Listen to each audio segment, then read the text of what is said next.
Hola Agustín, ¿cómo estás? Muy buenas Hola Nati, un noches. placer, ¿cómo estás vos?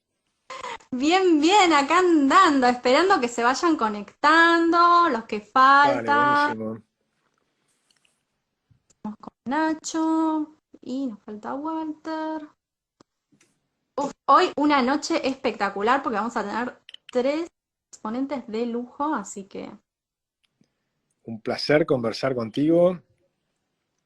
Ahí estábamos charlando sobre todo el tema del conocimiento. Hay tantos temas fascinantes, pero bueno, hoy creo que Buenas. va a ser más político. Hola. ¿Cómo andan? ¿Cómo andás, hola Wally, Agustín? ¿cómo Hola, Nati. estás, querido? ¿Me vas a pelear hoy también?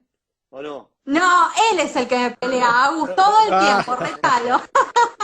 no, no, no, no. Me pelea hasta con las criptomonedas, me pelea, Agus. ¿A vos te parece? Qué bárbaro. Wow, de ese tema podemos hablar también, a ver si me recomiendan algo interesante.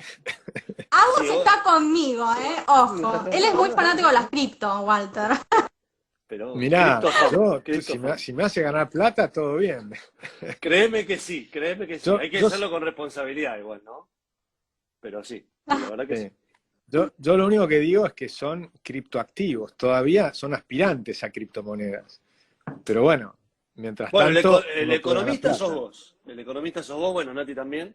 Pero la verdad es que es un activo más de la economía, ¿no? Es como las acciones. Si lo sabes manejar y sos inteligente, lo vas a hacer bien. Ahora, A mí si me te dio, sumás al FOMO, estás al horno. Agus me dio un susto porque en un momento me dijo, yo puse todos mis ahorros en criptomonedas. Cuando No, lo no escuché digas eso. Wow. dijiste puse todo. No, no, no, no es tan así, no es tan así. Bueno, eso depende también de la edad de cada persona. Pues si vos tenés un patrimonio muy grande y te lo jugás a las criptomonedas y ya sos un viejo como yo, bueno, ahí te diría, algo te está pasando. Si en cambio sos joven y estás mirando las mil y pico, no sé, ahora ya debe haber 15.000 criptomonedas y estás jugando con Sí, eso, ¿no? por ahí es espectacular, vas a aprender un montón y no importa si perdés plata porque tenés tiempo para recuperarte. Sí, lo Ahí importante es está. eso, ¿eh? Ahí está, el facha. Nuestro Nacho de Madrid Hola, que la hola. está rompiendo ahí. ¿Cómo están? Hola Agustín, hola, ¿cómo andan Hola, todos? Muy bien. muy ¿Cómo bien. ¿Qué va? estás haciendo en Madrid? Me vine a hacer un máster en Desarrollo Económico y Políticas Públicas. Y bueno, Muy la verdad zurdo. que Mirá, y ya eh, hay- con ese título seguro que es medio keynesiano, pero bueno, sí, sí, hay que aprender de todo. sí, Yo pero hice lo mismo, ¿eh? Yo hice un máster hace muchos años sobre sviluppo económico, que era en Italia. Así que imagínate, todas las teorías del Banco Mundial, viste, todas esas ideas de Hirsch, viste, toda esa muy intervencionista forma de creer que hay una forma de hacer el desarrollo basado en cómo te ayudan del exterior, viste, en vez de pensar las verdaderas instituciones. Pero bueno, no, y suma también saber lo que hace, piensan. sí, no, y también, bueno, son en general bastante anti globalización y todas esas cosas, y esto de que los países no dependan tanto los unos de los otros y toda esa cuestión, ¿no? Pero bueno, la verdad que cuando hablé con algunos profesores, con Walter Castro, que vos seguro Agustín Ah, lo Walter es un conocés, genio. un genio, él me dijo, tratá de estudiar algo distinto, no, salí un poco de lo de siempre de la escuela austríaca y demás, y está bueno porque vas escuchando de gente que está formada opiniones distintas y eso aporta, ¿no? No, yo estoy de acuerdo. De hecho, mis profesores eran casi todos keynesianos toda mi vida. O sea, la escuela austríaca la aprendí de manera autodidacta, digamos. O sea, leyendo, agarrando los libros y empezando a leer, ¿no? Y tampoco no creo que soy un experto en escuela austríaca. Hay tipos que saben muchísimo más que yo. Y aprendo de ellos, ¿no? Gente como Alberto Venegas Lynch o como Martín Krause, son genios. Tenemos en Argentina una escuela de una cantidad de profesores sobre la escuela austríaca que son muy buenos. Con lo cual está bueno, yo creo que hay que leer todas las campanas. Y ahí es donde realmente empezás a verlo. Por ejemplo, a mí me impresiona cuando te encontrás con keynesianos que no han leído a Keynes. Entonces, Con eso ya es Marx un que problema. no leyeron a Marx, Sí, el capital. y el keynesiano que no ha leído a Keynes es muy fácil saberlo. Es cuando, por ejemplo, no conocen las cartas entre Keynes y Hayek. Que si conocieran las cartas entre Keynes y Hayek, se hacen hayekianos rápidamente. O sea, y dejan de ser keynesianos. Porque es tan impresionante cuando vos lo lees, y yo lo leí de grande, lo leí ya no hace tantos años, en un Liberty Fund. Y era fascinante porque entonces empezás a ver, primero que tiene una muy buena relación entre Keynes y Hayek, pero claramente el que sabía de los dos era Hayek. Y entonces con las preguntas, con el método de la mayéutica y demás, le iba haciendo preguntas a Keynes, y Keynes, que era un tipo muy inteligente, se daba cuenta de sus errores. Y entonces en la siguiente carta le respondía, bueno, yo ya no pienso eso, y cambiaba de tema, porque también no tenía tal vez el gesto de decirle, sí, la verdad que estaba equivocado, eso nunca lo vas a encontrar. Pero sí De vas a todas encontrar. maneras, perdón que interrumpa, Agustín, de todas maneras, el propio Hayek decía que Keynes era la persona más inteligente del mundo, eso, ¿no? Hayek Es lo que ha era un tipo dicho. brillante, lo que pasa es que no era economista. Eh, y después también lo que aparentemente en esas cartas sucede es que Hayek le dice, mirá que el problema no sos tanto vos, sino tus seguidores están tomando estas ideas ya a un punto más extremo, y Keynes le responde algo así, estas ideas son para este momento en particular, él era un tipo muy persuasivo, Keynes, yo voy a salir después a aclarar ciertas cosas, y se murió. Es, Y es, bueno. es cierto, pero yo creo que está muy bueno leerlas, no solo por eso, sino está bueno leerlas para entender de economía. Porque cuando las preguntas que le hace Hayek sobre la tasa de interés, por ejemplo, debiera hacérselas los que están manejando la política monetaria mundial, que yo creo que estamos en problemas porque la nueva teoría monetaria, que no tiene nada de nueva, porque, por ejemplo, Alberti la critica hace 150 años, ¿no? Y cosas muy parecidas a lo que están haciendo hoy.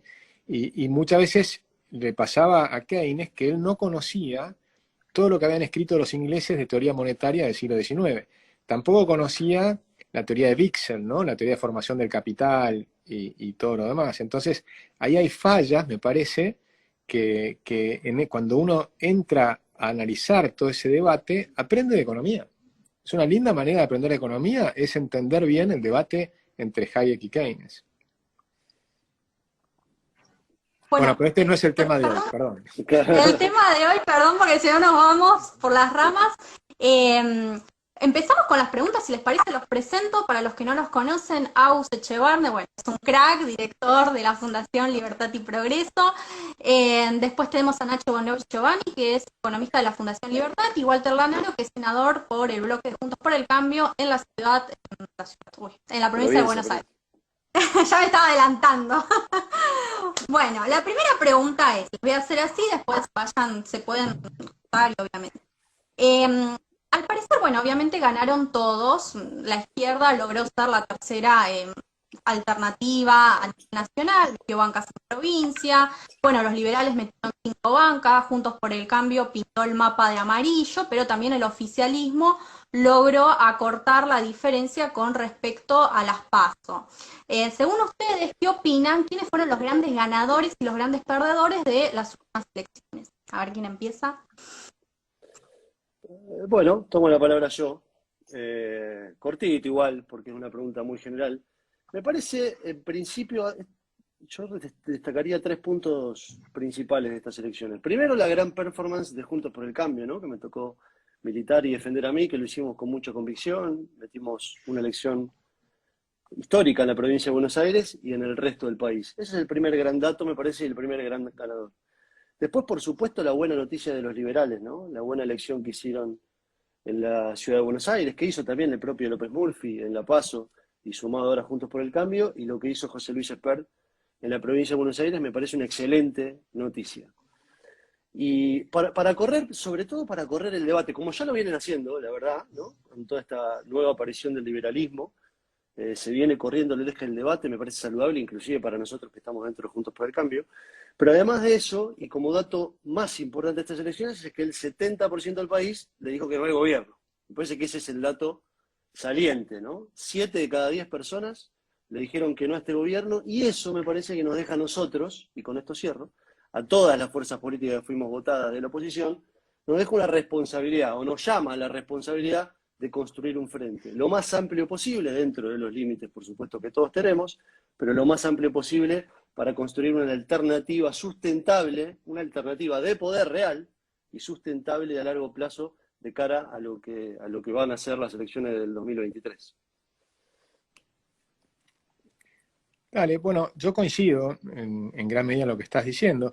Creo que fue un triunfo rotundo y fue básicamente, para mí es un reflejo de que está acabado el sistema de la justicia social.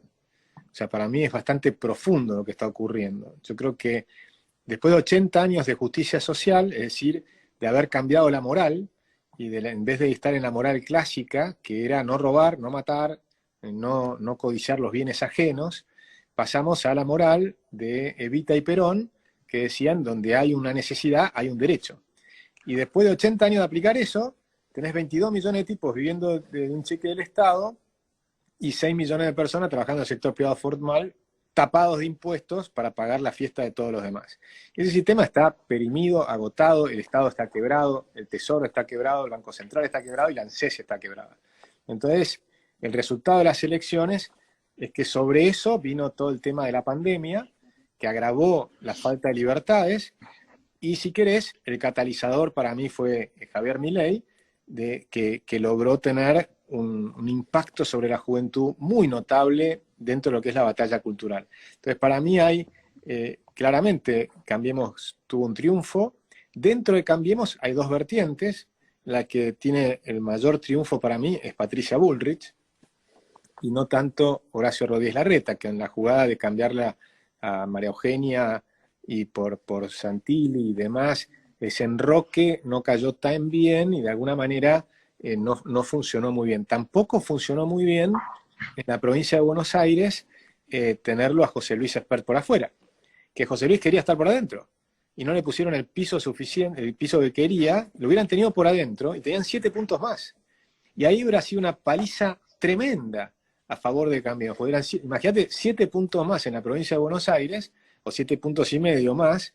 Por supuesto, nunca sabés si se trasladaría totalmente los votos, pero una muy buena parte de esos hubiera integrado los votos de Juntos por el Cambio, y la paliza hubiera sido monumental.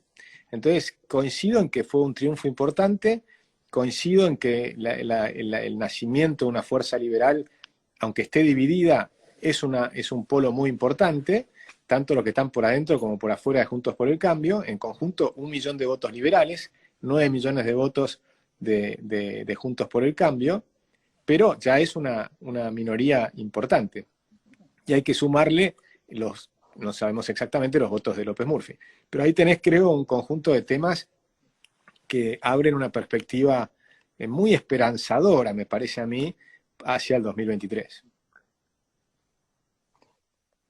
Yo coincido básicamente con lo que han mencionado los dos. Solo sumaría un par de cosas.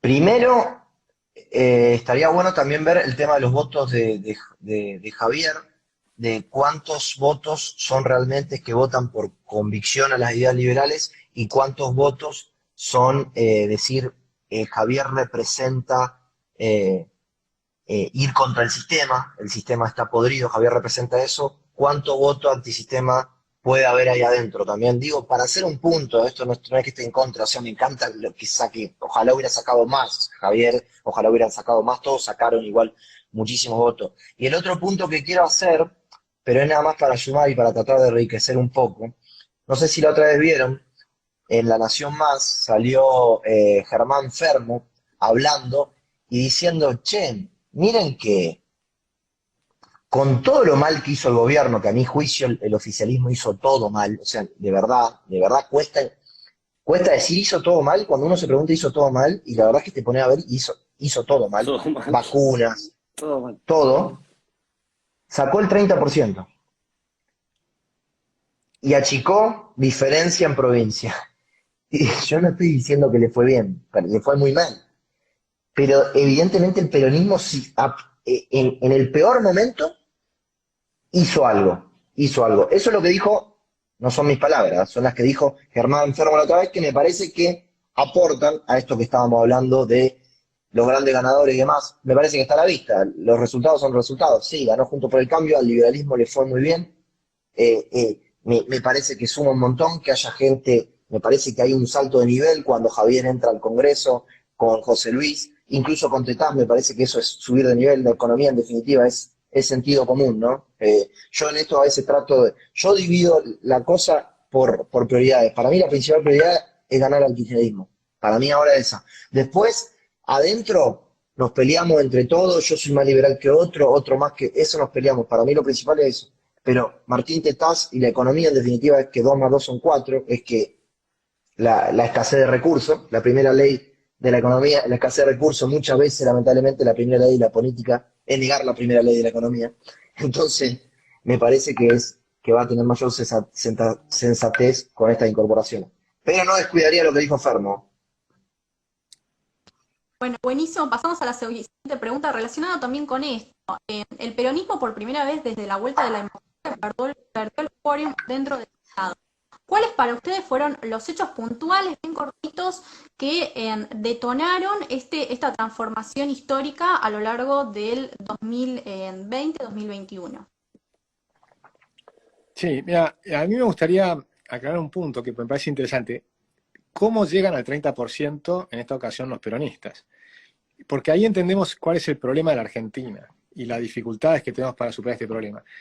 Perón armó un esquema de corporativo fascista basado en 4 patas, que más allá de las elecciones de turno o incluso de los militares que estén gobernando, son los que tienen el poder, que son los sindicatos, formados de arriba hacia abajo, a la manera bien fascista, los empresarios, con la UIA y demás, que hacen un buen link, el Estado, los políticos que están en el Estado, y la 4ª pata en ese momento era la Iglesia. Ahora esa 4ª pata medio se desdibujó y pusieron otra 4ª pata, que son los movimientos sociales.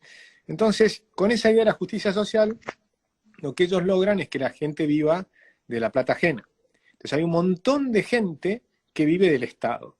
Y entonces, sobre todo, cuando uno mira, hoy escribí un artículo que va a salir el fin de semana, me muestro simplemente el mapa electoral y al lado el mapa de la coparticipación federal. Y vas a encontrar que todas las provincias que aportan a la coparticipación federal más de lo que se llevan, el peronismo perdió. Entonces el peronismo triunfa donde las provincias que viven de las otras, que viven de la billetera ajena. Esas provincias que viven de la billetera ajena es muy difícil de perder. Lo que es impresionante es que perdieron varias de esas también. Por eso es que fue la peor derrota que tuvo el peronismo y por eso perdieron el Senado. Porque perdieron incluso algunas de las provincias donde viven con la billetera ajena, que son los señores feudales, que a pesar de ser señores feudales y de comprar los votos y de tener un Estado gigantesco y un enorme empleo público, aún, a pesar de eso, algunas de esas provincias también perdieron.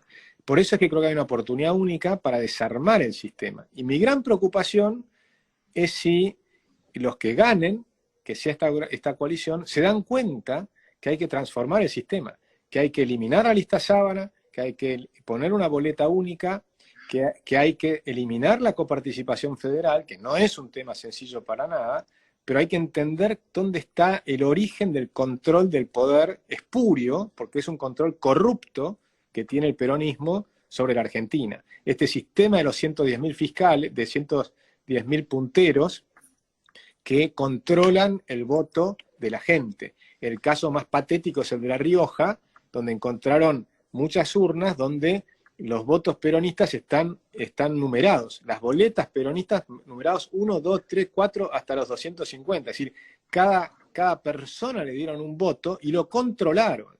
Entonces, y la justicia falló en contra. O sea, falló a favor del peronismo, ¿no? Por supuesto. Es decir, ese sistema de control espurio, estos tipos están haciendo el fraude como hacían la época del fraude patriótico en la década del 30. Eso es lo que hay que comprender. Eso está pasando hoy en Argentina, no es el fraude de la década del 30. Eso pasa hoy, controlan el voto hoy, o los que no pueden controlarlo, por lo menos les hacen creer que los controlan. Nacho, ¿querés ir vos? Que yo arranco. No, dale, yo quedo lo último, no hay problema. Creo que el detonante que preguntabas vos, Nati, coincido con casi todo lo que dijo Agustín, sobre todo con que tenemos que avanzar en el sistema, en el cambio del sistema electoral. La boleta única PC que llegó un momento que es urgente. El otro día escuchaba, no sé si fue Martín Tetaz que dijo, que si los jueces y todos los que somos legisladores y los jueces fiscalizarían una escuela o una mesa el día de las elecciones, lo cambiaríamos en 5 minutos, porque de verdad es imposible. Inclusive en los distritos donde, o en los barrios donde funciona bien el sistema, se tarda mucho y es absolutamente obsoleto, queda a discreción del presidente de mesa que muchas veces no está preparado. Entonces me parece que tenemos que repensarlo. Nosotros tenemos un proyecto en la Cámara de Diputados de senadores de la provincia, hay un proyecto presentado también en la Cámara de Diputados de la Nación. Me parece que ahí sí tenemos que coincidir en que tenemos que avanzar sobre eso. Más allá del sistema electoral, que me parece que fue una deuda inclusive de nuestro gobierno, teníamos que haberle metido más energía a este cambio también, y hago esa autocrítica. Creo que el detonante en este caso fue Cristina, digamos. Pensemos en el voto del 2019. La gente que no votó a Mauricio, que vio en Alberto a alguien quizás más moderado, el de clase media, el comerciante que le fue mal con el gobierno de Cambiemos, y pensó que venía alguien más moderado. Si vemos las declaraciones de Alberto desde hace un tiempo, era más liberal que Milei.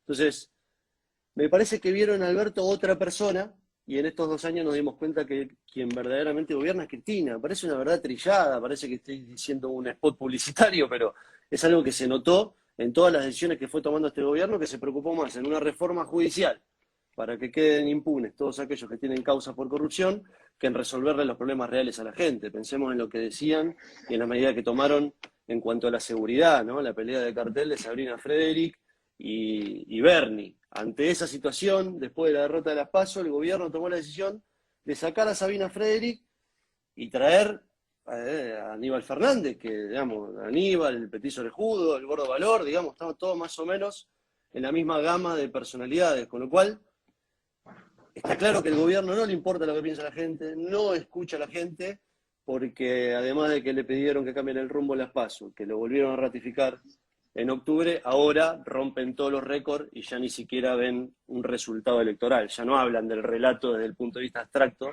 sino que no ven algo concreto y particular que sucedió hace unos días, que fue una derrota rotunda. Por eso vuelvo a repetir lo anterior. Me parece que esta realidad nos obliga a todos nosotros a tratar de pararnos en las coincidencias y construir algo lo más amplio posible, con ciertos límites, pero para ponerle un freno a esto de verdad en el 2023. La pregunta estaba orientada a por qué perdió el oficialismo, ¿no? Era eso, ¿no? Bueno, para mí la gente se acordó de todo lo que pasó. O sea, se acordó de que tuvieron un vacunatorio VIP, se acordó de que Alberto en su momento había dicho que prefería 10% más de pobres que 100.000 muertos, y al final tuvimos 15% más de pobres, mucho más de 100.000 muertos. La gente no se olvidó que el año pasado se fundieron 35.000 empresas, 70.000 comercios. No se olvidan de que festejaron el cumpleaños de Fabiola cuando nosotros nos decían quédate en casa, quédate en casa, quédate en casa. No se olvidan que tuvieron a los chicos sin clases más de un año, 1,5 millones de chicos dejaron la escuela y no se volvieron a reincorporar. No se olvidan del caso de Solange o del caso de Abigail. No, la gente no se olvidó de eso. No se olvida tampoco que ni bien empezaba todo esto, liberaron a más de 2.000 presos de homicidas y violadores, y terminaban parando al lado de las víctimas, ¿no? Me parece que la gente tuvo memoria de todo eso que pasó. No se olvida de que politizaron con la vacuna. Bueno, ese fue el castigo que dio la gente, ¿no? Tampoco, y los datos están a la vista, digo, tenemos más de 50% de inflación, 45% de pobreza, más del 60% de pobreza infantil, 175 impuestos, la política, lamentablemente, yo esperaba que redujeran el gasto para poder aliviar la presión impositiva y eso, no se hizo eso, no se dio oxígeno a las pymes. Bueno, me parece que va por todo ese lado, ¿no? Es una sumatoria de cosas. Y después los hechos de inseguridad, ¿no? Y yo soy de Rosario. Rosario, todos los días, lo más común es escuchar que mataron a 1, a 2 o a 3 personas. Claro, hay algunos que se desligan y dicen, no, bueno, pero se matan entre ellos. No se matan nada más entre ellos, porque siempre cae en el medio algún inocente en eso, ¿no? Entonces digo, son todos temas sumamente graves. Es increíble, o sea, si se dan cuenta, si vamos un poco para atrás, no paraban de mandarse unos errores enormes atrás del otro. y las noticias es como que se iban pasando las unas a la otra porque se iban superando cosas que vos decís, ¿qué puede haber peor que esto? Y apareció algo más. ¿Cómo era el diputado este que apareció autoamamantándose ahí claro, en la sesión? Bueno, digo, me parece Protección al que, menor, Nacho, basta. bueno, Sí. No, y todavía te fue faltó todo un eso. dato que para mí es clave, que los ingresos de los argentinos cayeron 40% desde el 2013 para acá. Entonces, y nosotros mostrábamos en la fundación también las jubilaciones en términos reales también cayeron 30%. Nati, corregime si no era así, pero es Y el Imagínate. cuando vos mirás la caída del salario real y la caída bueno, lo que vemos todos los días, ¿no? Los salarios de los argentinos en dólares son paupérrimos. Son paupérrimos. Y en Son- dólares es importante porque muchos de los consumos de las cosas que más te interesan, de los bienes de capital que puedes ir comprando a lo largo de tu vida, son en dólares. Cuando hablas de computadoras y qué sé yo, en el fondo, las comparás en dólares con otros países y no está más barato en Argentina en dólares que en otros países. Entonces, No. si tu salario es pésimo en dólares, por ejemplo, se nos fue una persona excelente que tenemos en Libertad y Progreso a Dinamarca. Ahora está trabajando en un hotel, en el restaurante del hotel, y lo que ahorra trabajando en el restaurante del hotel es más o menos equivalente a lo que le pagábamos en la fundación. Estamos en el horno, ¿entendés? Es muy Claro. difícil competir. No, el salario mínimo vital y móvil es de 32.000 pesos, actualizado a octubre, y son $160. Un O disparate. sea, no existe. O Disparate. sea, digo, es increíble. Y hay que compararse con lo que, porque está Esos muy bien lo son que vos 10 decís. horas de trabajo de salario mínimo en Estados Unidos. En 10 horas No, levantás $150.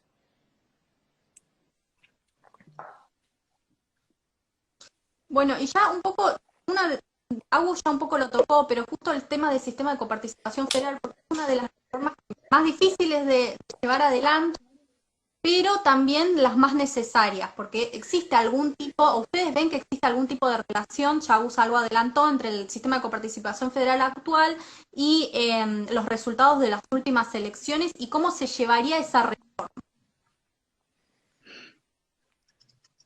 Bueno, no sé quién decirlo Sí, acá, yo Agus. creo que claramente que sí. Metele, Agus continúa con se lo va a tuyo. acabar. Sí. Sí, no, yo creo que claramente es uno de los problemas graves que tenemos, la conversión, que de hecho no se cumple ni siquiera la Constitución, porque se ha hablado en el 94 que tenías que hacer una nueva ley y nunca se hizo. Lo que pasa es que es muy difícil de reformar, porque el peronismo fue muy inteligente en armar todo este esquema de poder. Primero porque inventaron nuevas provincias. Entonces tenés pequeñas provincias. Segundo, porque lograron que durante el gobierno militar saquen la ley Viñone. La ley Viñone, no sé si la recuerdan, pero les aumentó el mínimo de diputados de 2 a 5 en las provincias pequeñas. Entonces tenés un montón de provincias, que son 12, que tienen menos de 750.000 habitantes, y les pusiste un mínimo de 5. Con lo cual, con eso facilitaron el control de los diputados. Y después tenés el Senado. Y en el Senado también tenés el control. Y lamentablemente la coparticipación federal requiere que todos estén de acuerdo. Con lo cual es muy, muy, muy difícil, casi imposible de cambiar. Salvo que la crisis sea tan grande que hay que aprovechar ese momento de la crisis importante para sacar algo nuevo. Y ese algo nuevo que tenés que sacar, que nosotros tenemos una propuesta de reforma de coparticipación federal, es que en el momento 0, en el momento 1, cuando recién empezás, lo que van a recibir es lo mismo. Pero los incentivos a largo plazo son que cada uno va a terminar pagando sus propias cuentas. Entonces, en realidad Alberdi, que era un sabio, ponía que la nación cobra sus impuestos y las provincias cobran sus impuestos, cada uno lo suyo. Y no hay transferencias de unas a otras. Cada uno tiene que vivir de su propia billetera. Eso para mí es el gran desafío que tenemos en Argentina. Y terminar con esto de vivir con la billetera ajena. Bueno, yo yendo un poco para las otras preguntas, porque si no se nos va a acabar el tiempo y quiero bastante tocar. Con respecto, hace algunos días salió un informe bastante contundente del Financial Times, en el cual, bueno, sobre el panorama postelectoral de la Argentina, y menciona que la Argentina no tiene futuro. ¿Qué opinan? ¿La Argentina tiene futuro o no tiene futuro? ¿Y cuáles son las reformas que hay que aplicar para salir, ¿no?, de esta situación o las políticas públicas. Duro. Si Tenemos que quieren, creer que tiene arranco, futuro. comienzo yo. Dale, Nacho. Está hablando, Walter, estabas hablando, perdóname, no escuché. Con delay, así ¿Se, que se metele escucha vos, bien, metele vos Walter? que habla. Yo lo veo un poco mal. Sí, yo también. Yo te veo bien. Métele. Sí. Dale, Nacho, que a Bueno. vos te veo perfecto. Bueno, listo, por eso, al que lo vea mal a Walter, listo. Bueno, mira, yo trato siempre de ser optimista y de que gane la esperanza ante otra cosa. Para mí sí tiene futuro. El futuro igual viene del lado de las exportaciones. O sea, no hay países en el mundo que, como Argentina, que no salgan de la mano de las exportaciones y de un ingreso genuino de dólares. Lo que sí, obviamente, me asusta y me decepciona es la cantidad de empresas que se están yendo a la Argentina y la cantidad de jóvenes. No me quiero meter yo en esos jóvenes que se van porque yo la verdad que me vine nada más a estudiar y hace muchísimos años que tenía esta idea de venirme a hacer la experiencia de vivir en otro lado, pero hay jóvenes que se van ahuyentados del país, ¿no? Y se van directamente a decir yo a Argentina no vuelvo más y se está viendo ahora estando aquí en Madrid, que además Madrid recibe a muchísimos argentinos, ¿no? Madrid debe ser la ciudad que más argentinos, o la ciudad a la que los argentinos más deciden irse. Bueno, es impresionante, la verdad que no parás ver de llegada y llegada y llegada, y empresarios que están en Argentina preguntando cómo pueden irse para allá o poner la empresa allá y empezar a diversificar, si se quiere decir. ¿Cómo se sale de esto? Bueno, coincido en lo que Javier siempre viene sosteniendo hace muchísimos años, ¿no? Que bueno, que son muchos los liberales. Javier por ahí el que se hizo más visible, ¿no? La batalla es cultural, claramente. Me parece que la batalla es cultural, es entender y es sacar el germen este argentino de papá Estado. Para mí Argentina padece de un enorme paternalismo estatal y en parte es porque la libertad está de la mano, es la prima hermana de la responsabilidad y la responsabilidad implica que vos tomás un camino y vas a enfrentarte con los beneficios, pero sobre todo los costos, que es lo que nadie quiere asumir de ese camino. Entonces parecería que hay una buena parte de la sociedad argentina que está dispuesta a sacrificar parte de su libertad a cambio de una supuesta seguridad que el Estado te da. En el caso argentino, claramente el Estado no te da seguridad de ningún tipo porque es un Estado fallido. Si vos me decís que estás en otro país mucho más desarrollado y el Estado te devuelve seguridad o las rutas están bien, o tenés un sistema bueno de salud pública o de educación pública, bueno, te lo puedo llegar a discutir, pero en el caso argentino creo que está más que claro.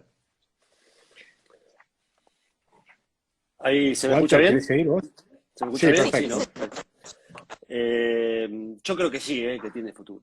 Si no creyera eso, no estaría militando, ¿no? Me parece que si hay algo que tenemos que hacer, los que pensamos parecido, es no dejar de pelear nunca, porque cuando nosotros bajamos los brazos, ese lugar lo ocupa otro, que quizás piensa distinto en el mejor de los casos, y si no piensa en enriquecerse su bolsillo, como ha pasado ya varias veces. Yo recuerdo, yo siempre le digo a los chicos con los que me toca hablar seguido, porque hasta hace poco me sentía joven, ahora estoy con una crisis, pero al margen de eso, me toca mucho hablar con los chicos, y yo siempre les digo lo mismo, ¿no? Que se acuerden del día en que decidieron meterse en política, el día que decidieron dar el paso y empezar a ocuparse. Seguramente era porque una realidad no les conformaba, no les gustaba, cualquier cosa, el trabajo del padre, el barrio donde vivían, la calle sin asfaltar, sin tener agua corriente, no tiene cloaca, siempre hay un detonante, un hecho de inseguridad, eso está pasando mucho ahora, siempre hay un detonante. Si ese detonante, si eso que a vos hizo que te interese la política y modificar la realidad, todavía no se modificó, todavía no lo mejoraste, todavía no lo cambiaste, es porque falta mucho trabajo por hacer. Y yo recuerdo perfectamente por qué entré en política. Y corría ya el año 2001, y ustedes ni hace falta que les cuente de qué se trató el 2001, ¿no? Mi viejo cobraba el ECOP, Policía Federal, cobraba el ECOP. En la provincia le pagaban a la gente con patacones. Y la Argentina se prendía fuego. Y ese día yo me metí. ¿Para qué? Para empezar a ver si podíamos de alguna forma encauzar esto. Me acuerdo el paso de López Murphy por el Ministerio de Economía, ese breve paso, y me acuerdo que mi viejo me dijo, bueno, por lo menos llegó uno de los nuestros. Eso no me lo olvido nunca más, uno de los nuestros. ¿Y qué es alguien de los Tuvo nuestros? 15 días. Tuvo 15 días. ¿Pero qué es alguien de los nuestros? ¿Alguien que pretende que los pibes vayan a la escuela? que los padres estén trabajando, que los comerciantes puedan abrir sus negocios, que la salud pública funcione, que la educación pública funcione y que puedas salir a la calle sin que te maten. Sobre esos 4 o 5 ejes que acabo de mencionar hizo la campaña Santilli. No mejoramos nada, nada de nada. Y seguramente que hay mucha responsabilidad de la mayor parte del tiempo que gobernó el peronismo. Nosotros tenemos nuestra responsabilidad de los 4 años que gobernamos, pero lo cierto es que a la gente le hemos resuelto poco los problemas desde que yo entré hasta hoy. Así que hasta que eso no suceda, hasta que yo no vea que dimos aunque sea el primer paso, que creo que lo estamos dando, yo voy a seguir peleándola y voy a seguir creyendo que de alguna u otra forma tenemos que tener futuro. Es un país riquísimo, con un valor humano enorme, lo vemos en los unicornios que aparecen permanentemente y que florecen, pero hasta que no encontremos, creo que todas las respuestas terminan igual, hasta que no encontremos una alternativa amplia y que represente a esa gente, vamos a seguir en el mismo problema. Sí, bueno, yo creo que para que un diario inglés ponga ese título es absurdo, ¿no? Porque Europa pasó por las cosas más espantosas que nos podamos imaginar, Inglaterra pasó por las cosas más espantosas que nos podamos imaginar, Europa, con la época que eran todos fascistas, porque incluso Inglaterra tenía mucho fascismo, ¿no? Después ganó el liberalismo, digamos, ganó la libertad. Pero Europa entera se volvió fascista y nacionalista y se mataban entre ellos. Entonces, y después tenés la otra mitad que volcaron al comunismo. Entonces, digamos que no tienen... decir que un país no tiene futuro es absurdo. Entonces, empecemos por allí. Y segundo, cuando uno analiza la historia de los países, lo que tenés son ciclos, ¿no? Un ciclo donde los tiempos difíciles hacen gente dura y la gente dura termina siendo tiempos fáciles. Construye las instituciones, después construye las ciudades, después tenés una generación que son los que las decoran, después vienen los artistas, después vienen los poetas, y después la siguiente generación es disoluta. Eso le pasó a la Argentina. Y entonces, cuando nosotros éramos súper ricos y teníamos un pueblo que había sido una cosa maravillosa, Europa era súper pobre, y se estaban matando entre ellos, se mataron 2 guerras mundiales, nada menos. En la segunda mataron 54 millones de personas, y ahí Argentina, que le iba demasiado bien, llegó el peronismo, los disolutos. Y entonces, ahora, 80 años más tarde, está pasando lo contrario. Argentina, tiempos difíciles, los jóvenes y demás, algunos se van del país y los que se quedan la están peleando, los empresarios argentinos tienen una capacidad de resiliencia extraordinaria. Estamos en un momento tremendo que podemos estar tal vez muy cerca del cambio. Y si Argentina cambia y hace un cambio profundo, que no es un cambio de gobierno, sino un cambio de época, o sea, una cosa que tiene que ver con lo que hablaba Nacho, la batalla cultural, lo que está haciendo Javier y muchos otros, pero Javier Milei claramente está dando una batalla muy, muy fuerte. Si hacemos ese cambio, Argentina va a volver a enseñar al mundo lo que es la libertad. Porque el mundo se está olvidando lo que es la libertad. Estados Unidos se está olvidando lo que es la libertad. Lo hemos visto con la pandemia. O sea, Inglaterra se está olvidando lo que es la libertad. Inglaterra puso la cuarentena, ¿no? O sea, puso la cuarentena estricta. Johnson, que empezó diciendo que los números no le daban para hacer cosas tan graves y qué sé yo, después por política, por demagogia, terminó cayendo en lo que hicieron todos los demás. Entonces, creo que impresionantemente Europa ha aumentado el gasto público de una manera espantosa, sin ningún sentido, porque, por ejemplo, para mencionar un caso, vos era razonable, o podría ser razonable, que el Estado quisiera ayudar a la educación cuando la mayor parte de la gente no podía acceder a la educación porque no tenían los recursos. Ahora, en los países ricos, como los europeos, el Estado, ¿por qué tiene que tener algún rol en educación? No tiene ningún sentido. Si ya la gente es suficientemente rica para elegir su propia educación. En todos los países europeos. No debería haber ningún ministerio de educación en Europa. Debería haber total libertad de educación y que cada uno enseñe como quiera a sus hijos. No tiene ningún sentido. Y sin embargo, el Estado avanza, avanza, avanza, avanza, hasta que genera una crisis tremenda como generó en Suecia en 1992. Bueno, un poco también yendo al tema una inestabilidad política luego de las PASO, nuevamente el oficialismo, bueno, perdió. ¿Creen que se puede llegar a reproducir una inestabilidad como las vimos después de las PASO? ¿Y cómo afectaría eso, bueno, a la situación de todos los argentinos? Y si es posible que el oficialismo empiece a agrietarse y a generar nuevas alianzas en esa división. Ya estuvieron mostrando unidad, ¿no? Después, si esa unidad es real o no, digo, lo iremos viendo con el transcurso del tiempo. En estos 2 años que pasaron nos dimos cuenta que ellos tienen muchos problemas internos, ¿no? Entiendo que de alguna forma Guzmán debe tener alguna idea con la economía, que quizás no es la misma que tienen ustedes, digo ustedes porque son economistas, pero seguramente no tiene nada que ver con la que tiene Cristina, ¿no? Y esa disyuntiva que tienen ellos dentro del gobierno me parece que va a terminar erosionando. Creo que a pesar de mostrar unidad se pasaron facturas entre ellos el otro día en el escenario, ayer, ¿no? Cuando Alberto hablaba de que en la próxima elección los candidatos lo va a elegir los militantes, me parece que el mensaje fue a Cristina.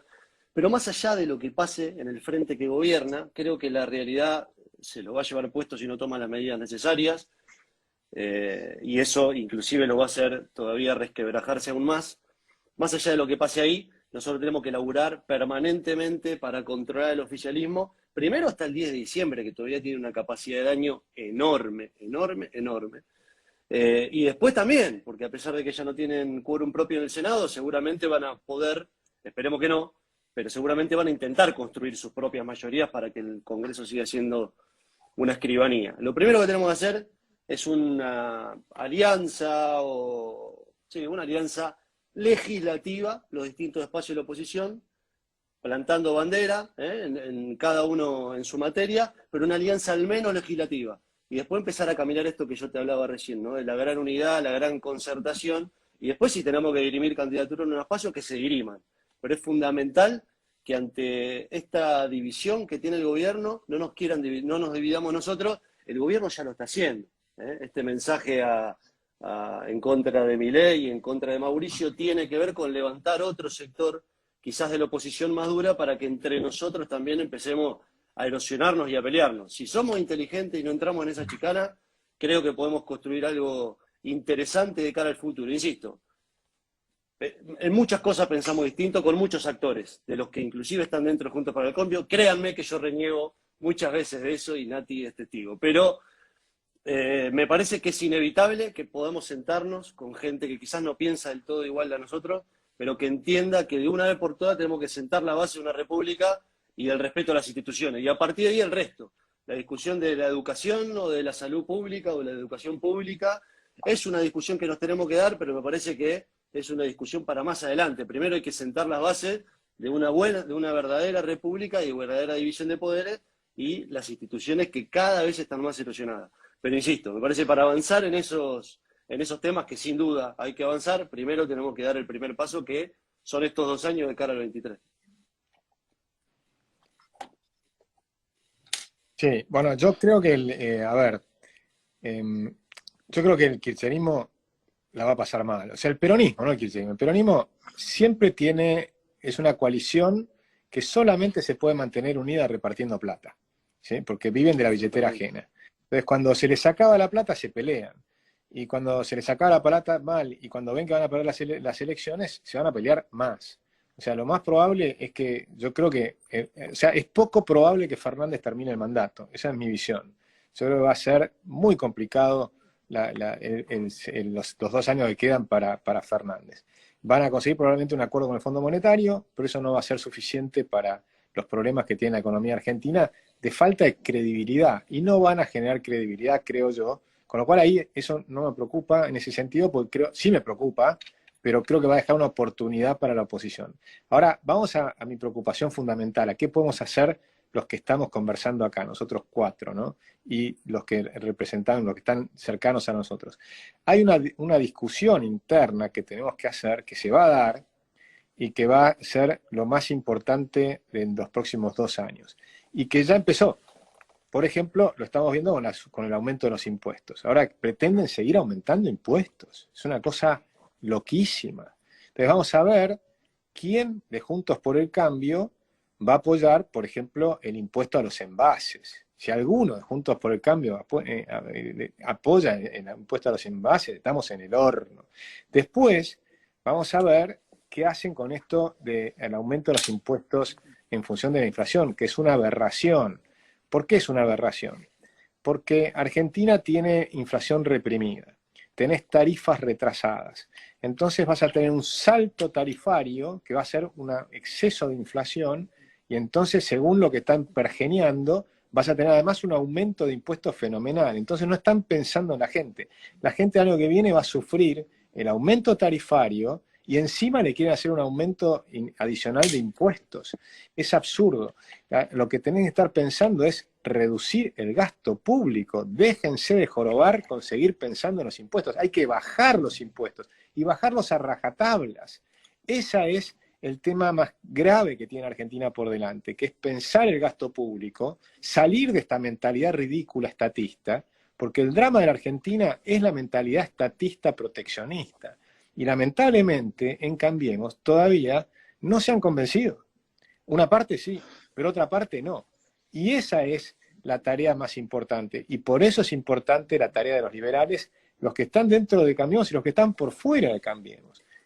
Por ejemplo, un tema importante es qué va a hacer López Murphy, qué va a hacer cada uno de ellos. O sea, si van a apoyar estos aumentos de impuestos, se acaba la posibilidad de la unidad.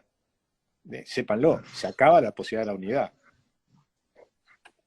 Yo hago un pequeño aporte, digo, me parece que primero que nunca, por más que el peronismo esté bastante golpeado, nunca, no hay que subestimarlo porque ellos juntaron lo injuntable para las elecciones pasadas y le terminaron ganando a Macri. Está bien, ahora los resultados, los hechos económicos, sanitarios y todo no van para nada ahí. Y después tomo las dos cosas que dijeron cada uno. Yo creo que hay que hacer una alianza, me parece que los liberales tienen y Juntos por el Cambio tienen que estar juntos. Ahora también destaco lo que dice Agustín. A mí me parece que dentro de esta alianza, que obviamente los liberales irían con lo que se denominan dentro de Juntos por el Cambio los halcones, ¿no? Bueno, tienen que ir con ellos y tener una batalla que se maten a trompadas si necesario con los que son las palomas y que esta vez ganen los halcones a las palomas y no pase como pasó con Macri, que le ganaron las palomas a los halcones, por eso triunfó lo del gradualismo y todo esto y terminó como terminó, ¿no? Y por algo no fue reelecto y todo eso, ¿no? Pero yo coincido en que hay que hacer una alianza y también coincido que dentro de esa alianza tiene que estar bien marcada cuál tendría que ser la tendencia económica de la Argentina, que tiene que venir por el lado de los halcones, sobre todo por el lado de economistas liberales, porque lo que hace falta es bajar el gasto, no justamente subir impuestos, pero igual me parece que a la alianza hay que hacerla. De todas, yo soy los que cree eso, ¿no? Una pregunta, ¿cómo hacer una alianza cuando hace algunos días, cuando estaba cerrando la campaña Patricia Bullrich, la verdad es que se acabó la campaña de Juntos por el Cambio Nacional, empezaron a buchear con "Mi ley no se habla"? Y después te dicen, bueno, hay que hablar con los diferentes espacios. ¿Cómo te sentás a dialogar? Porque todos dicen, bueno, está bien, tenemos que lograr el consenso, pero ahora a la hora de sentar los bases, después te sale una Lilita Carrió diciendo, no, con Esper no lo metamos acá adentro. Después te sale la reta de decir, la culpa de la inflación es generada por los empresarios, te sube los impuestos del ABL, las patentes. Entonces, ¿cómo lograr esa alianza? O sea, quizás no da para este live, pero a ver si podemos empezar a desmenuzar de a poquito. Pero Vidal no es Juntos por el Cambio entero. O sea, Vidal, que hable por ella. Vidal no es Juntos por el Cambio. Y a mí me parece que pesos pesados, como también es Patricia Bullrich, e incluso el propio Macri, sí tienen ganas de hacer algo en eso. Y además te voy a decir algo, y te voy a decir algo que lo dijo el propio Macri. No lo dijo en público, lo dijo, me llegó de muy buena fuente. Macri dijo, si yo ahora voy a interna, le gano a cualquiera. Y te firmo que es así. Macri en una interna Juntos por el Cambio le gana a cualquiera, le gana a Larreta, le gana a Vidal, le gana a cualquiera.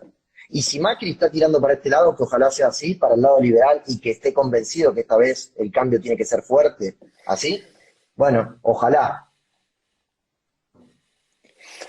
Yo creo igualmente, y esto es una de las peleas que tuve con Natalia, creo que se ha Mirá, me construido dice una Natalia imagen. cuando se enoja. Sí, ya me di cuenta, lo percibí. Creo que Cuando se se ha viene un palo. se ha Claro. construido en todos estos 2 años una imagen de María Eugenia que no es ni de cerca de lo que yo conozco a María Eugenia, que trabajo con ella hace 8 años. Miremos los números de la provincia de Buenos Aires mientras ella gobernó.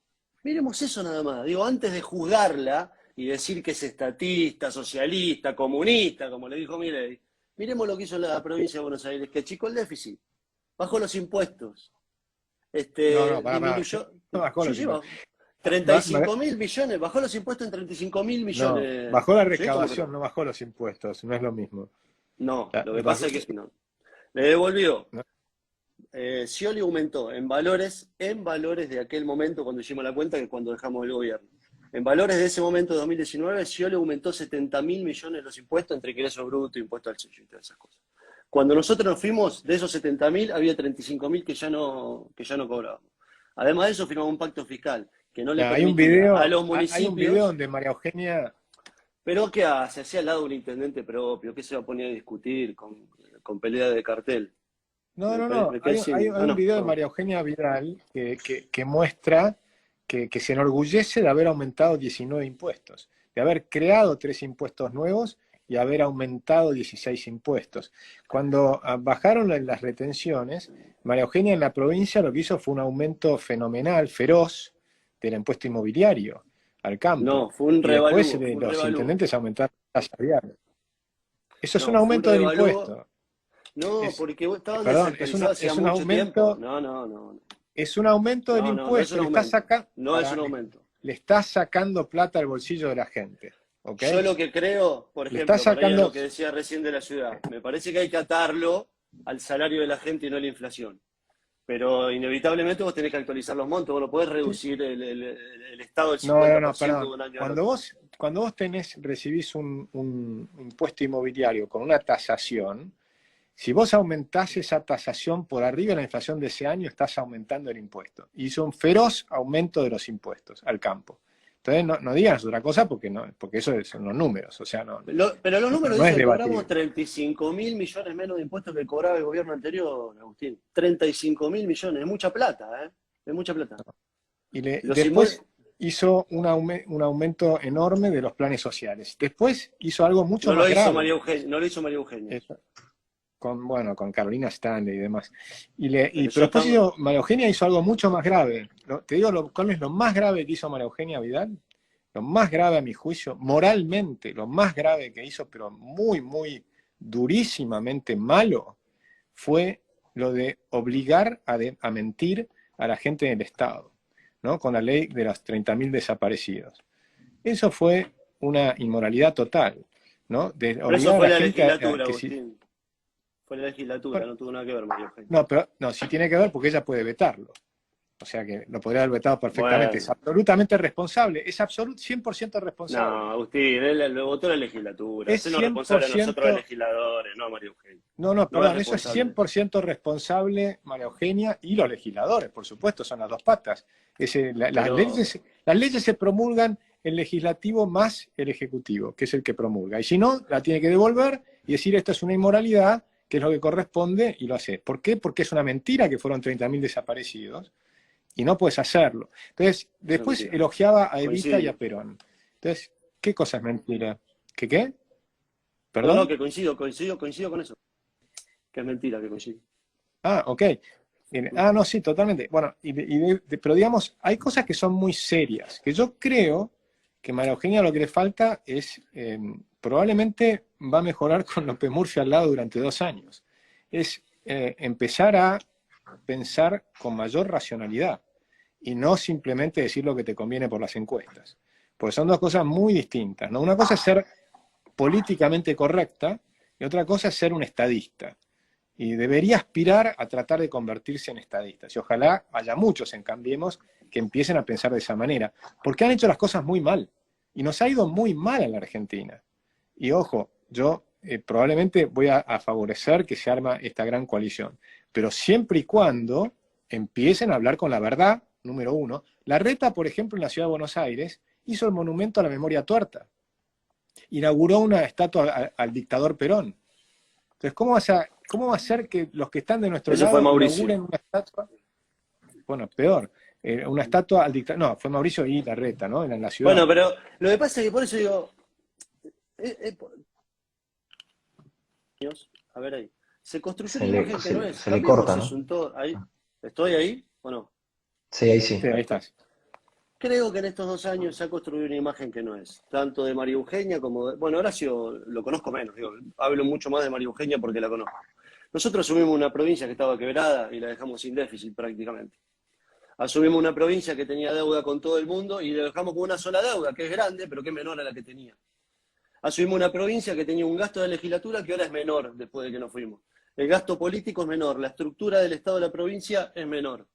Los impuestos, a pesar de lo que decía Agustín, que tiene que ver con dónde se aumentó y dónde se achicó, en concepto general los impuestos bajaron. Esa es la provincia que dejamos con menos homicidio, con menos secuestro extorsivo, con menos robo de automotor.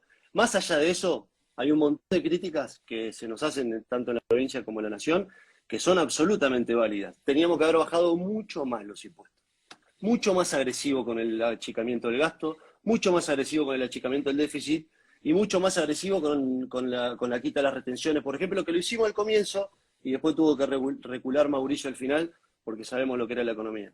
Yo coincido con muchos de los análisis que se hacen, me parece que somos injustos con María Eugenia, que le puso el cuerpo a la provincia de Buenos Aires como nadie, y me parece que ese fue un buen primer paso para lo que pueda llegar a venir en el 2023. Y lo mismo pasa con el gobierno de Mauricio. Hemos tenido un montón de avances en un montón de aspectos, por ejemplo, la desburocratización del Estado, que vendérselo al vecino es muy difícil, pero crear una pyme en 24 horas, una sociedad simplificada en 24 horas era algo que antes no se podía. Y eso favorece a los emprendedores. Pero digamos todo, las cosas que hicimos bien y las cosas que hicimos mal, que la gente ya la tiene bastante clara y esperemos nosotros también. Bueno, pues yo creo que si no hacen una autocrítica a ver, Argentina está hoy, o sea, terminó el gobierno de Mauricio mucho peor que cuando empezó.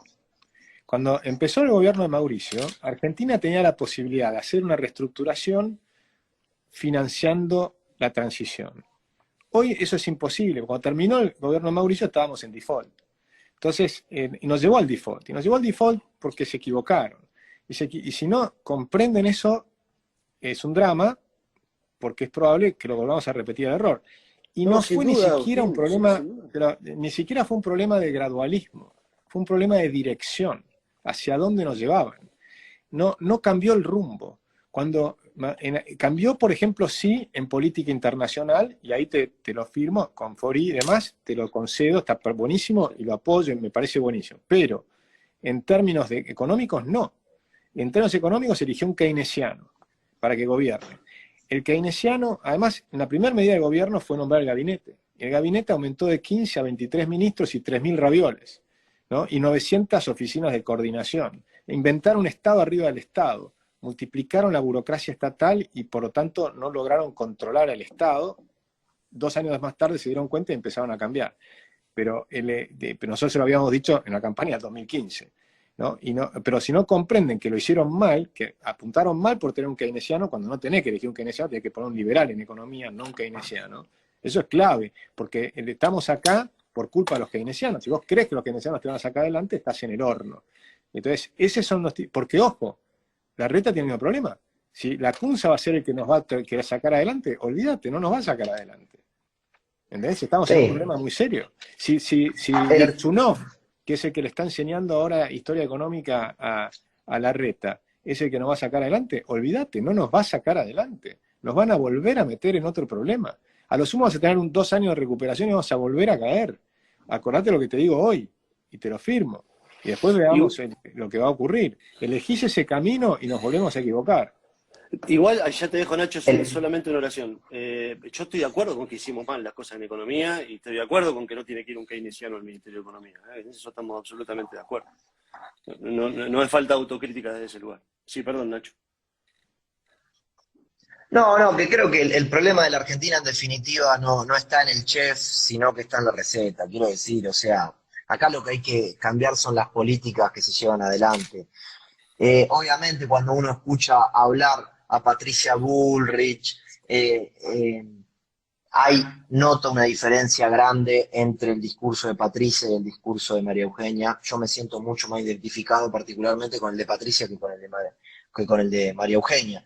Ahora, la realidad también es que hay que ver, a mí me interesaría saber bien, pero hay que probarlo, ¿no? Si después llega a venir Juntos por el Cambio de nuevo al 2023, no sé quién puede ser el futuro presidente, no lo sé, pero si llega a venir la oposición, alguien de la oposición, si realmente tiene la convicción, si puede hacernos cambios de los que estamos hablando que son tan profundos, ¿no? A mí me gustaría saber eso. Es algo que tengo un interrogante. Ojalá que sí, ¿no? Porque si no lo puede hacer, el país ya no tiene escapatoria. Pero a mí me gustaría saber cómo haces para combatir contra un Moyano. A mí me gustaría ver cómo haces para empezar a revertir los 20 millones más de 20 millones de cheques del Estado todos los meses. Me gustaría verlo, me gustaría ver el equipo que hay que tener ahí, porque, y esto no es en defensa de Juntos por el Cambio ni nada, pero hay que tener mucha muñeca, ¿no? Para esas cosas, ¿no? Para esas transformaciones, mucha muñeca política, no es nada más una cuestión de tener las ideas claras, sino de la muñeca que tengas, ¿no? Coincido, yo te doy un equipo de Juntos por el Cambio que pueda hacer eso. Sería, por ejemplo, Patricia Burri, presidente, Cornejo, vicepresidente, jefe de gabinete López Murphy, ministro de Economía experto. Entonces, si haces ese equipo, esos pueden hacer el cambio. Ahora, si vos lo pones a Larreta, Lacunza y Rogelio Frigerio y no sé quién, yo ya sé lo que va a pasar. Vamos a estar en el horno 2 años más tarde. A mí la duda que se me plantea siempre, y créanme que es una duda genuina con ustedes, que yo creo que tenés que tender puentes, también veo al mismo tiempo que es súper difícil con alguien que piensa completamente opuesto a nosotros, pero hay algo que es real y que es o que forma parte de la realidad que no vamos a poder cambiar. Existen como fuerza política, como ciudadanos que piensan así y no van a dejar de existir porque no hay una elección. Ahí el equilibrio es absolutamente necesario. ¿A quién te referís? Perdón, pero no te entendí a quién te referís. Al kirchnerismo, al socialismo, o a todo los que creen que con el estatismo se sale. De alguna forma, vos te tenés que sentar en la misma mesa y en algún punto tenés que acordar, porque si no, es imposible gobernar. Y lo planteo como una duda, porque al mismo tiempo te digo, bueno, ¿y en qué punto acordás? Y bueno, hay que sentarse y pensarlo de verdad, porque de verdad que acordar con estos chicos es muy complejo. Y los acuerdos con ellos, en general, nos llevaron hasta donde estamos, ¿no? Pero lo cierto es que existen. Están ahí y van a estar en la plaza y te van a cortar calles y tienen que cortar calles. Lo que pasa es que hay dos maneras de verlo, ¿no? Una manera de verlo es, yo busco el consenso que termino sacando un programa minimalista que va a terminar siendo más de lo mismo. Y la otra manera de verlo es, yo trato de hacer lo que hoy creen que es imposible, que es hacer las reformas que son necesarias y hacerlas. Y hacerlas cuando todo el mundo cree que es imposible. Y eso es lo que hizo Menem. Porque cuando hizo las privatizaciones, nadie, ni siquiera dentro del peronismo, aceptaban las privatizaciones. Los sindicalistas estaban estaba todo el mundo en contra, y sin embargo se hicieron. ¿Por qué? Porque había una persona que tenía las ideas claras y la convicción, y le dijo, muchachos, ¿están adentro o afuera? Y les convenía estar adentro, entonces todos aceptaron.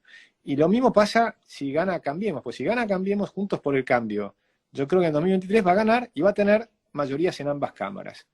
Lo que va a requerir es la convicción de hacer las reformas.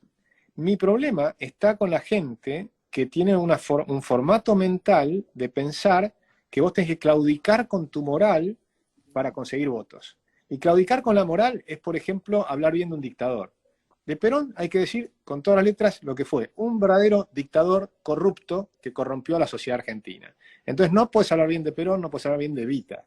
O no, o sos un ignorante o te estás engañando a la gente. Porque si vos mirás la historia de Perón y Evita, no podés elogiar ese gobierno de ninguna manera. Es un tipo que nombraba, por ejemplo, puso su nombre a una provincia, puso el nombre de su mujer a una ciudad. O sea, decía que la policía tenía que ser peronista. O sea, es tan aberrante. Decía por televisión que había que colgar a los especuladores para bajar la inflación. O sea, es tan aberrante. Es como Mussolini, pero no está muy lejos de Mussolini. Él amaba a Mussolini, es un fascista, ¿no? Un militar fascista que tomó el gobierno en el golpe de Estado y desde ahí crearon un partido hecho de arriba hacia abajo, corporativo, a la manera fascista y demás. No pueden elogiar eso, no pueden poner en la ciudad de Buenos Aires un monumento a la memoria incompleta, sin mostrar lo que fue el terrorismo, de Lerpi, de Montoneros y los muertos y demás. Tienen que empezar a hablar con la verdad. Tienen que empezar a hablar con la verdad. Mientras sigan con la mentira, porque eso es una mentira, va a ser muy difícil conseguir una unidad con las personas que creen en la verdad, que creen que hay que impulsar la verdad que sea la tuya, pero que sea la verdad. Que vos podés decir, yo estoy del lado de los montoneros, perfecto, estate del lado de los montoneros, pero si vos ponés el tema, tenés que explicar las dos caras, no podés explicar una sola. Sí, yo concuerdo con los conceptos, pero y también concuerdo en que Menem hizo las reformas que tenía que hacer, pero era peronista. Él hablaba todo lo que vos decís de Perón, él pensaba todo lo Sí, contrario. claro. Entonces, evidentemente, el peronismo es un movimiento que va mucho más allá de cómo manejar la economía, o si tenés más Estado o menos Estado, y tenemos que reconocer eso también, ¿no? Forma parte, no sé, del sentimiento de mucha gente. No, yo no comparto en nada con Perón, quiero que quede bien claro, pero digo, hay mucha gente que sí. Inclusive el propio Menem, que fue el único que se Bueno, animó a pero dar decirle a esas María medidas Eugenia que lo estructurales. diga ella también, entonces que no comparte nada con Perón, porque no lo dice. No, yo estoy hablando por mí, no hablo por ella. Recién hablé de lo que hizo en su gestión. Después, Está bien, pero... sí, Nacho, ibas a decir algo, me parece. Sí, yo lo que creo es que si volvemos al equipo este de fútbol que armamos, tipo de con Patricia presidente, con López Murphy, con Esper y demás, eh, también tenés que pensar que enfrente va a tener otro equipo, si es que se hace esta alianza, que no va a ser un equipo fácil de ganarle, o si ganaste de gobernar fácil, porque va a tener a Cristina, porque va a tener a Kichilov, porque va a tener a Moyano, porque va a tener todo eso. Entonces digo, no, y me parece que hay una buena parte de la sociedad, no sé si la mitad o no, que, que no podemos renegar de esa parte, ¿no? No podemos renegar de esa parte. Me parece que yo lo veo bastante complejo, ¿no? Al tema, sobre todo por la política. La idea económica la tengo clarísima. Y destacar eso, bueno, Menem venía por el lado del peronismo, ¿no? Y además con todas esas reformas que hizo Menem, además, las privatizaciones y un montón de cosas, porque después hay gente que dice, no, con Menem teníamos los teléfonos celulares, no sé qué. Eso estaba pasando en todas partes del mundo. Era también una corriente que estaba pasando, eso no hay que descartarlo en el escenario. A mí me parece que no sé, yo lo veo complicado. La Argentina, en los términos políticos, lo veo muy, muy complicado. Obviamente, en este juego que hay dentro de Juntos por el Cambio, voy a hinchar siempre del lado de los halcones, toda la vida. Y me parece que ahí tiene que ser feroz la batalla en eso. Bueno, como está haciendo ahora, cambiando los puntos de vista, pero adentro me parece de verdad que se tienen que matar a trompada y ojalá ganen los halcones, porque si no, yo no creo que cambie la cosa. Espero que no me pegue nadie a mí igual, ¿eh? Bueno, salgo yo ahí corriendo, quiero hacer olvídate. No. No, yo no creo que hay que matarse a trompadas, pero sí hay que decir las cosas con convicción, porque nosotros tenemos que tener una convicción de la transformación que tiene que hacer la Argentina. Yo no tengo los miedos que tenés, Nacho. Yo creo que si se hacen las cosas bien, los resultados son muy rápidos. Por ejemplo, creo, por supuesto que va a ser complicado, vas a tener la gente en los que te tratan de tirar piedras, lo vas a tener. El problema es qué haces con eso.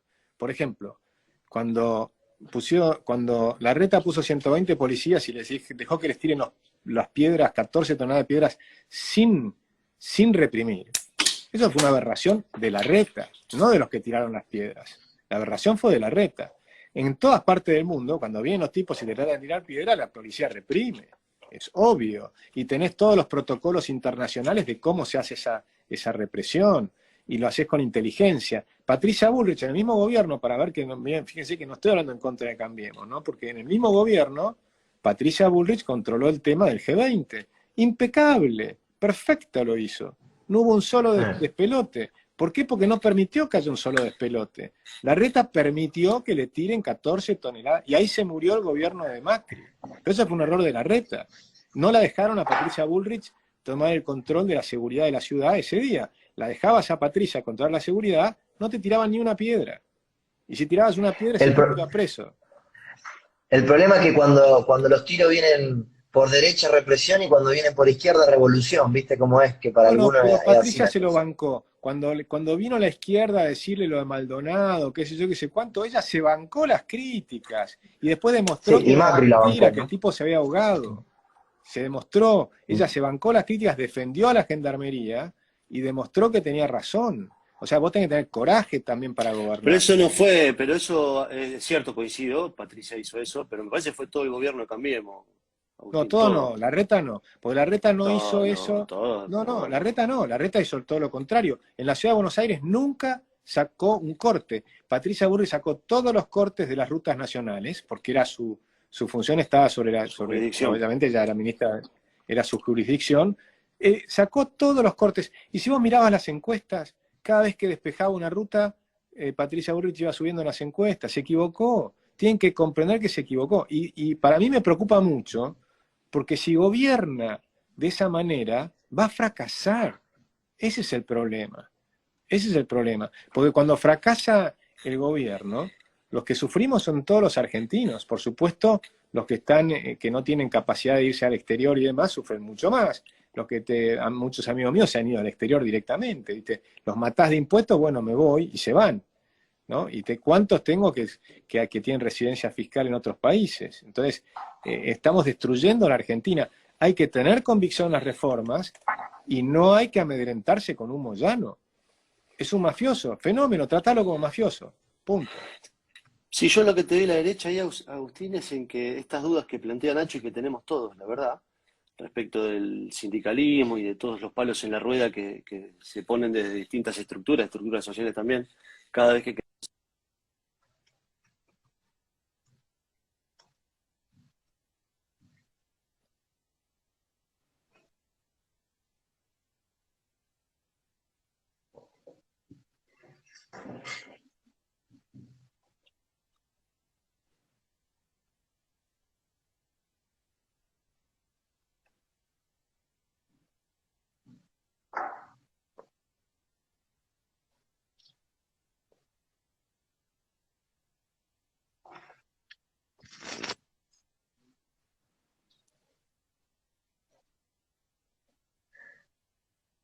Fue el audio, Walter. Se fue el audio. Sí, se Estamos le corta un hablando con un poco. robot, así que no entendimos nada.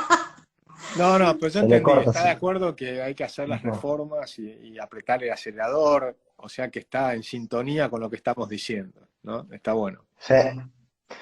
No, igual creo que lo que destaco de esto es que los liberales, o por lo menos una parte de los liberales, estamos teniendo esas ganas de que haya una unión, pero una unión con este sentido, ¿no? De que se haga lo que se tenga, de que se haga lo que se tenga que hacer. Y yo sí puedo hacer una crítica pequeña, pero ojalá que sea constructiva, para con el liberalismo, es que al que más hay que criticar al kirchnerismo, más que a la oposición. Me parece que si ya los liberales están criticando más a Juntos por el Cambio que a la oposición, digo, perdón, a Juntos por el Cambio que al kirchnerismo es un grave error. Porque yo en eso sí no coincido con Esper. Para mí Juntos por el Cambio no es kirchnerismo de buenos modales. Me parece que va mucho más allá. Me parece que el kirchnerismo sobrepasa todas esas cosas, ¿no? Hay que acordarse de años No, anteriores cuando gobernó. estoy 100% de acuerdo con eso, Nacho, 100% de acuerdo. Yo, de hecho, creo que Mauricio Macri, en el fondo, él es bastante liberal. Creo que no hizo un gobierno liberal, pero yo creo que él podría ser. Fíjense que, por ejemplo, Alan García. Alan García hizo un primer gobierno espantoso, pero el segundo gobierno de Alan García fue mucho mejor. O sea, si realmente gana las internas Mauricio Macri y decide hacer un gobierno liberal, capaz que aprendió, ojalá, por lo menos lo está diciendo, hay que ver si con qué grado de convicción lo dice. Yo confío más en que lo haga Patricia Bullrich porque creo que está mucho más cercana a nuestro pensamiento. Pero Mauricio Macri, lo que él decía de la boca para afuera, era correcto, que había que bajar el gasto público, que había que bajar los impuestos, que había que desregular. Lo que pasa es que no lo hizo, no lo hizo lo ¿No? contrario. Entonces y que probablemente por Durán Barba, Marcos Peña, por ese triángulo de poder que armaron, con Lopetegui y Quintana y demás, que la pifiaron. Entonces, Hay si un artículo, perdóname que te interrumpa, que es justo con eso que estás diciendo. De hecho, hay un artículo cuando después Macri pierde, o ya era en el medio de que ya la cosa venía muy mal, que decía que las palomas le habían ganado a los halcones en esa batalla. Y es con eso que vos estás diciendo, Eugenio. Sí, que fue un grave error. Y yo entiendo que lo hacen con buenas intenciones, no digo que son malas personas. Yo creo que son muy buenas personas, pero le apifiaron enormemente. Y eso es lo que a mí me da miedo, porque si vos te cometés errores, pero te das cuenta que cometiste errores, entonces podés mejorar. Ahora, cuando yo escucho, y yo lo charlaba en algún momento, por ejemplo, con Nicolás Mazzotti, yo escuchaba lo que me decía y me preocupaba muchísimo, porque si ellos creían que los errores de Macri, los errores del gobierno de Cambiemos fueron de Macri y de Patricia Bullrich, estamos en el horno. Estamos en el horno. Me parece que hay un grupo de gente ahí que no ha comprendido el problema. Y yo creo que no han comprendido el problema porque tienen un mal diagnóstico de la Argentina. Y eso, en dos palabras, para comprender el diagnóstico de la Argentina, hay que comprender que Argentina cayó del puesto 8º en libertades económicas al puesto 170, y después recuperamos hasta el puesto 150, que es igual de malo. 150 y 170 estás entre los países más reprimidos de la Tierra. Ahí está la Argentina hoy, entre los países más reprimidos de la Tierra. No hay forma de volver gradualmente, no hay parches, y eso es lo que a mí me interesa que se comprenda, que tenemos que volver para arriba. Nos caímos 96 posiciones en el índice de calidad institucional. No podés volver de una por año. Tenés que volver 96 puestos juntos, en un solo año. Y tenés que volver 170 puestos o 150 puestos en libertades económicas en un solo año. Y si no lo haces, vas a fracasar. Eso es lo que a mí me interesa que transmitamos, y ojalá lo comprendan adentro de Juntos por el Cambio. Lo que decía, ¿me escuchan ahí ahora sí, no? Sí, perfecto. No, lo que decía recién lo resumo en dos palabras, pero que nosotros ya creo que ya probamos un gobierno gradualista, como quiera llamarlo, y no funcionó finalmente. Así que me parece, como coincido con Agustín, que una vez por todas tenemos el acelerador, y es el acelerador que me mencionaba, en las reformas que quizás por coyuntura no nos animamos a llevar adelante, porque nos amedrentaron las piedras en el Congreso, o los gritos de Mayra Mendoza, lo que sea, pero me parece que sí tenemos que avanzar sobre esa reforma, y por lo menos probar con eso, que es lo correcto, ¿no? Probar con eso, a ver qué pasa, a ver si funciona, y a ver si se puede salir adelante. Ahí estamos completamente de acuerdo. Y que apliquen las Pfizer. Sí, totalmente. Totalmente. Totalmente. Esa es otra Pero discusión. claro, porque Fíjate que el problema otra de cosa. Argentina es la falta de hablar con la verdad, porque es tan ridículo que vos digas que puedes usar un revólver 38 que puede matar a una persona y no puedes usar Es Es una ridículo. locura. No se puede decir. Cuando hay cosas ridículas, o sea que sí, flaco, es ridículo lo que estás diciendo. También. Porque está estigmatizada la Pfizer. Está estigmatizada.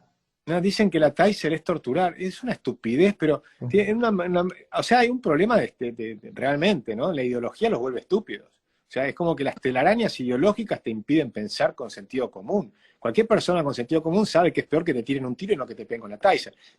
No, si me vas si a a mí me dan a elegir, también yo elijo la Tyson antes que me peguen un pero tiro. obviamente, tirame con la Taser, pero no me tires un tiro. O sea, Estamos en un momento en Argentina donde discutimos estas cosas, digamos, es sentido común. ¿Por qué te tengo que explicar que es mejor? O sea, no hace falta que te lo explique, no hace falta que tenga una explicación técnica de por qué es mejor una Taser a un balazo, ¿no? Me da la sensación que no hace falta, pero en Argentina requiere este tipo de explicación.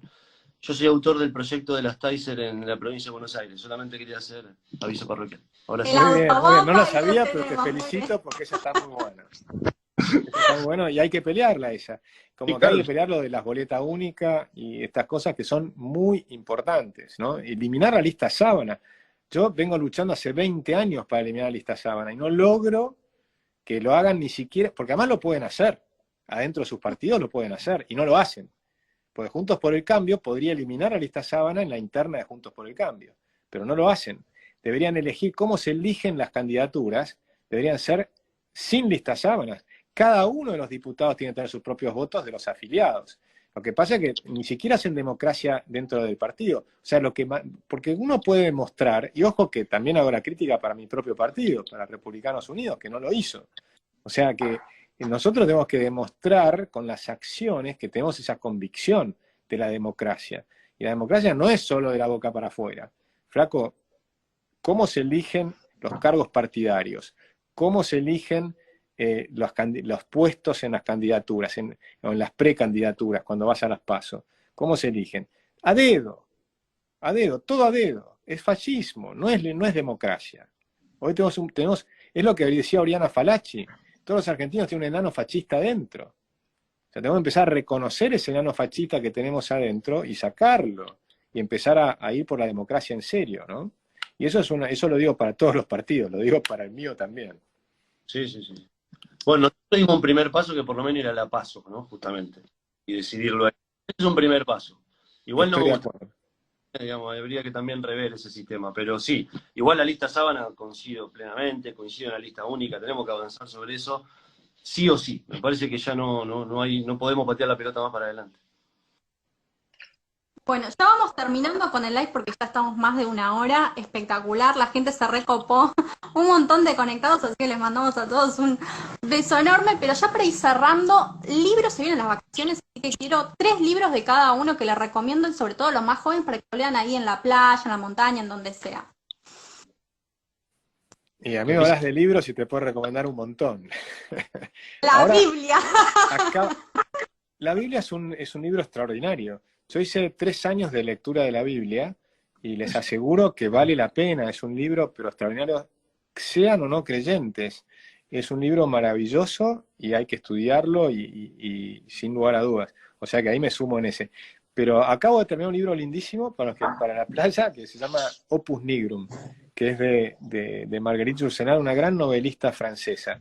Pero si tengo que elegir 3 libros que tengan que ver con las ideas, voy a elegir La Rebelión de Atlas, que para mí es clave para la playa, sobre todo si vas a la playa y te tocan 2 días de lluvia, te internás con La Rebelión de Atlas y cuando salga el sol vas a seguir leyéndola, porque se van a enamorar de ese libro, es extraordinario, te explica lo que es hablando de Estados Unidos y siendo una autora que es de origen rusa, norteamericana y filósofa, van a encontrar una novela extraordinaria para explicar cómo puede la justicia social destruir un país.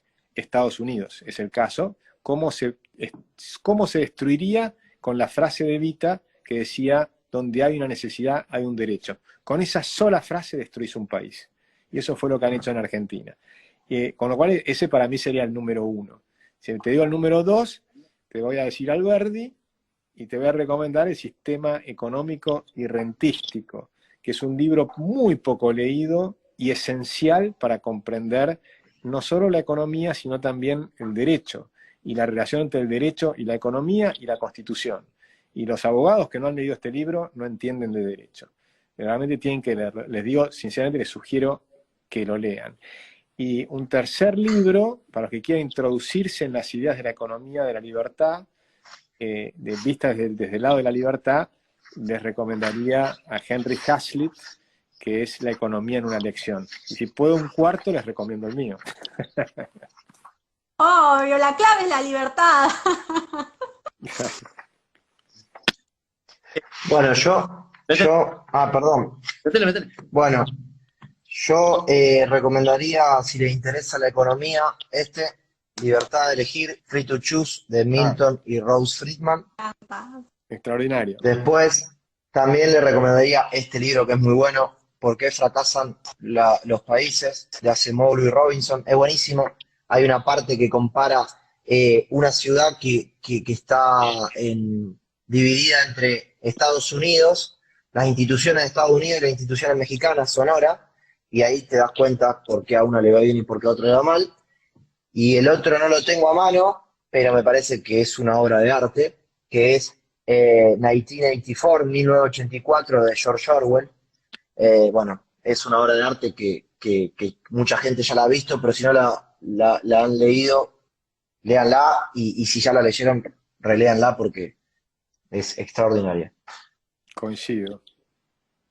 Yo voy a recomendar, voy a ir de la ficción a la teoría. Primero, un libro de Eduardo Sacheri, Mucho que te amé se llama. Novela, es una historia romántica, una hermosa historia, pero que te muestra mucho cómo se vivía en la década del 50 el peronismo y el antiperonismo, en una misma familia. Además de, bueno, la vida en aquel momento. Es muy interesante verlo desde ese lugar. Después La fiesta del chivo, ¿no? Un clásico de Vargas Llosa que me parece que además de ser la historia interesantísima, te enseña muchísimo de lo que tiene que ver con coartar las libertades y lo que genera eso. Y después, uno muy nuevito, de hace poquito, amiga de ustedes seguramente, que es de capitalismo, un antídoto para la pobreza. Es extraordinario, extraordinario. Que si alguien no entiende bien de qué se trata el liberalismo, leyendo ese libro más o menos entendés, por lo menos un punto de partida para después empezar a meterte a leer a Milton Friedman, a leer a Adam Smith y todos los grandes pensadores del liberalismo. Parece que es un buen punto de partida, contado por alguien de nuestra generación, ¿no? Así que... Buenísimo. Bueno, espectacular el live que de hoy, la verdad es que muchísimas gracias por haber aceptado este debate. Son los 3 cracks, me parece que lo disfrutamos todos un montón. El live va a quedar en la página de Instagram, después lo subimos a YouTube, a Spotify, así que muchísimas gracias a los 3. ¿Dónde los podemos seguir? Y bueno, y unas últimas palabras para que cierren, les dejo a ustedes y se explayen todo lo que quieran. No, yo te agradezco, Nati, por esta posibilidad de charlar con Walter y con Nacho y contigo. La verdad es que la disfruté mucho, me encanta, y cuando quieran repetirlo sobre temas de este tema, o podemos hablar sobre educación, sobre justicia, sobre seguridad, sobre el tema que quieran. Cristo, que ahí Walter te quiere debatir. No, ahí quiero aprender, así que eso invítame, Walter, porque me interesa aprender todo lo que pueda de este tema, porque más allá de mi visión y qué sé yo, creo que tiene un futuro enorme. Yo creo que tiene un futuro enorme, más allá de que podemos especular si hay una burbuja, no hay una burbuja o lo que fuere. Así que, nada, simplemente muchas gracias. Yo lo mismo, agradecerte, Nati, a vos, a Agustín, a Nacho.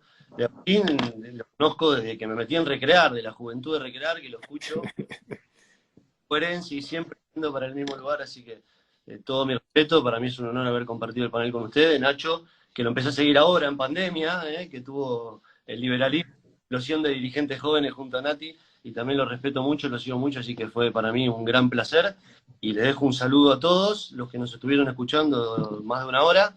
Y el último mensaje es: me parece que tenemos que hacer el esfuerzo, pararnos sobre las coincidencias y tratar de construir un lo más amplio posible, que después sí decida democráticamente sus candidaturas, pero me parece que es la responsabilidad que nos puso la gente con su voto el último fin de semana.